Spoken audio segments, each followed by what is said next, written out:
Well, and a lot of our ancestors in the time that they were living were in struggle. Right. You know, and survival. When you're in survival, where you don't know where your next meal coming from, Good your point. behavior changes. Yeah. We're not in that place anymore. Sure. No. You know, we're not worrying. Yeah. If we're going to be attacked in our sleep, we're not worried about whether or not famine is going to hit you or I today. Yeah. You know, and that's not what's keeping us awake at night.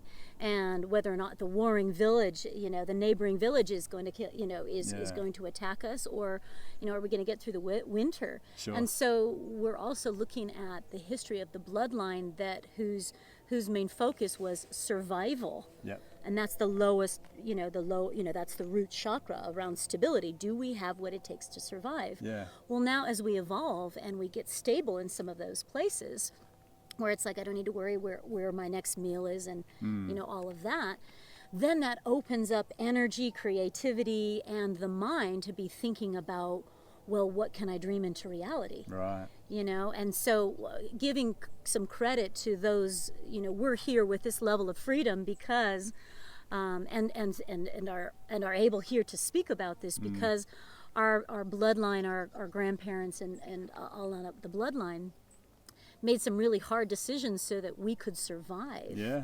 Definitely. So now our option is to say, okay, well, can I make their suffering worth it? Sure.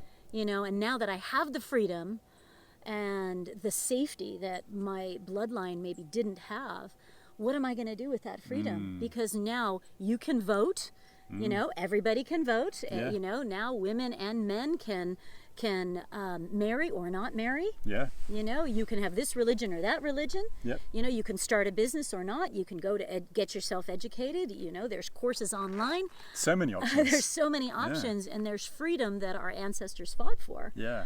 And so how can we take that work ethic of being strong and endurance, but now apply it with downloading and implementing the new paradigm? Sure. And realizing that the old paradigms were for that time and war was about survival. Well, now there's enough. Yeah. And so how can we be a part of cleaning up what we've inherited, you know, and how can we upgrade and bring new insights and new ceremonies and new traditions into our tribe today that can help bring in new ways of education and new parenting and, of course, a respect for Mother Nature and finding balance within yourself and within your community and your tribe to live more consciously because we have the tools now. Yeah. And if we're safe and grounded, then now we can open up these upper portals to be inspired to birth a new reality, which Sure. is it's so exciting. Yeah. Right? In abundance, in real abundance. Abundance is there for us Yeah, if we absolutely. choose. Definitely. Absolutely. Yeah. For all as well. Definitely. Most definitely.